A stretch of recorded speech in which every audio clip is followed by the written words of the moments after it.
Diretoria, tem alguns números interessantes que eu estava anotando ontem no Campeonato Brasileiro da Série A e da Série B, que eu quero dividir com vocês, porque é realmente para refletir. Eu não sei nem eu mesmo quais as conclusões que eu já cheguei com esses números, mas é curioso. Você tem hoje um Campeonato Brasileiro, que há muito tempo não é assim, onde existem 9 grandes clubes, né? O Atlético Paranaense também dá para colocar no bolo aí do momento e tal.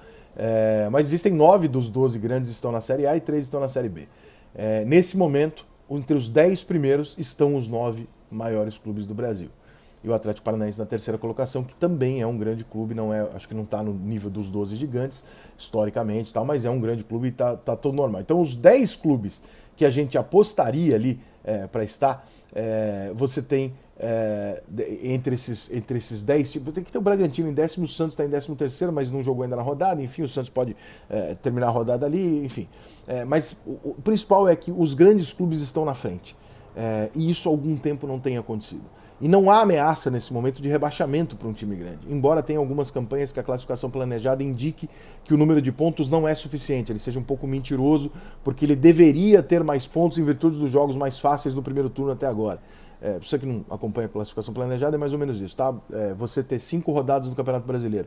Eu tiver 10 pontos e você tiver 8, você está na frente. Tô. Mas talvez isso não significa que para um planejamento do campeonato eu seja melhor do que você, ou que eu esteja melhor do que você, porque talvez nos meus 5 jogos eu tenha pegado o Atlético Mineiro fora, o Internacional fora e o Palmeiras em casa. E talvez você tenha pegado o Red Bull, o Goiás e em casa. Então você vai encontrar esses jogos lá na frente e eu não mais.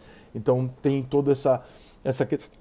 Mas é muito interessante como os grandes clubes do futebol brasileiro estão se estabelecendo e a questão financeira começa a fazer uma diferença muito clara. Né, a questão de investimento começa a aparecer muito claramente na Série A. Embora o Atlético Mineiro e o Flamengo não estejam ali no topo da tabela, nós sabemos os motivos pelos quais eles estão jogando 3 campeonatos e tal, etc, porque se jogassem só o brasileiro, muito provavelmente Palmeiras, Flamengo, Atlético Mineiro e Corinthians seriam os 4 primeiros colocados. Mas o Palmeiras está entre os primeiros colocados, o Corinthians está entre os primeiros colocados, o Flamengo, se vencer, entra ali também no bolo, e o Atlético Mineiro está entre os primeiros colocados. Outra coisa curiosa em relação a técnicos estrangeiros ou não. A tabela do Campeonato Brasileiro hoje coloca o Palmeiras como líder com o Abel. Mas aí vamos para aquela questão, né? Palmeiras, Flamengo e Atlético Mineiro são os 3 melhores times do Brasil. Então qualquer treinador que estiver lá vai ter algum destaque. Então é mais fácil para quem está ali. Esses 3 times são os melhores times do Brasil. Mas a tabela do Campeonato Brasileiro hoje tem o Abel no Palmeiras como líder. O segundo colocado é o Fernando Diniz com o Fluminense. O terceiro colocado é o Luiz Felipe Scolari com o Atlético Paranaense. Quarto colocado é o Atlético Mineiro com o Turco, sendo questionado. O quinto colocado é o Corinthians com o Português. O sexto colocado é o Internacional com o Mano Menezes. O sétimo colocado é o São Paulo com o Rogério Ceni. O oitavo colocado é o Flamengo com o Dorival Júnior. E nessa hora você tem que olhar e falar, peraí, que loucura é essa? É mais uma prova de que não é uma loucura, de que não é a nacionalidade do treinador que está determinando isso. Os treinadores gringos que estão bem no Campeonato Brasileiro têm os melhores times do Brasil. O outro treinador gringo, que no Brasil foi muito elogiado no ano passado, o Vojvoda do Fortaleza, é o último colocado da competição. E o do Santos, que é o único que nesse momento não está entre os primeiros ali dos grandes, era gringo e foi mandado embora agora. Então essa é mais uma estatística que prova que não é essa a resposta. Tá? Ela pode ter variáveis e tal, mas essa não é a resposta. Porque a gente está vendo aqui treinadores chamados de ultrapassado comandando o Campeonato Brasileiro. Você vai para a Série B, tem outros números interessantes. Os 4 primeiros são os 4 maiores clubes da Série B. Assim como na primeira divisão, está acontecendo algo que também não é comum, que são os clubes não estarem vacilando. Né? Então a diferença econômica e etc, parece também ter peso na Série B. Cruzeiro líder, muito líder, 38 pontos, o Vasco tem 34, é o segundo colocado, embora o Vasco tenha oscilado a parte técnica do jogo, né? O torcedor do Vasco critica o treinador, já trocou de treinador e tal, mas é o segundo colocado com 34 pontos. O Bahia tem 30 e o Grêmio 29. O Grêmio é o que mais tem dificuldade, o Grêmio ainda não firmou, mas o Grêmio já tem, nesse momento, 4 pontos de diferença para o primeiro não classificado, que é grande, que é o Sport. Olha que loucura. Então nós temos os 5 primeiros, na verdade, não só os 4, os 5 primeiros clubes da Série B são os 5 maiores clubes que estão na Série B.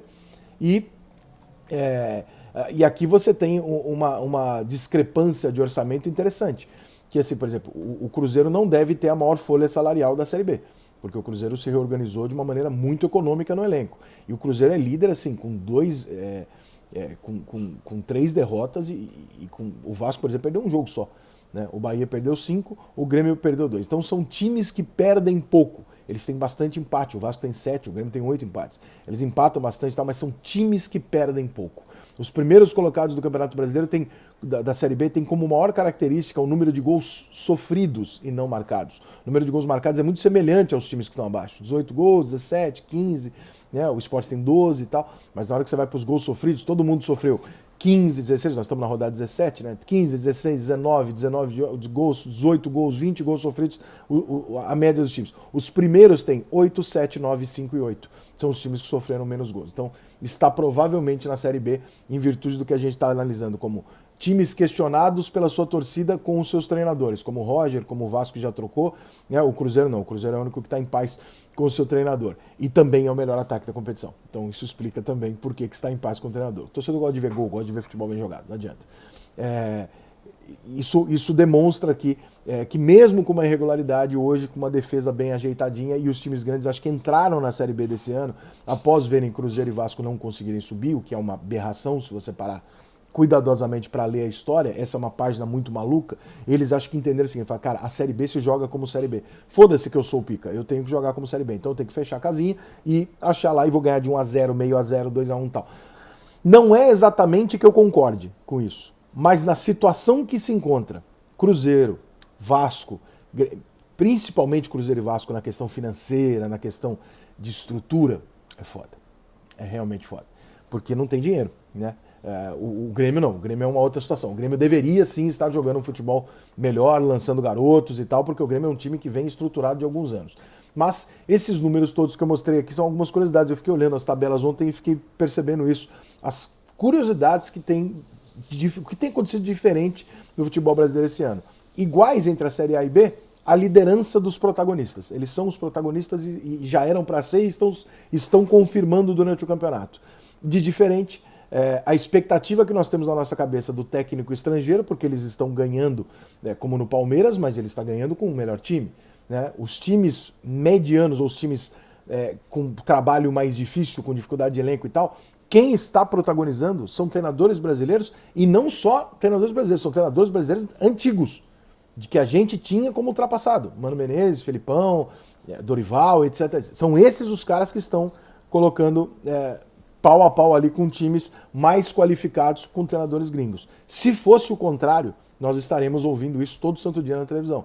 Então, eu acho que isso aqui é mais uma prova de que mostra que o treinador gringo é muito bom, mas que também o treinador brasileiro é muito bom, dependendo de ele tiver alguma condição de treinamento, salários em dia, etc, etc.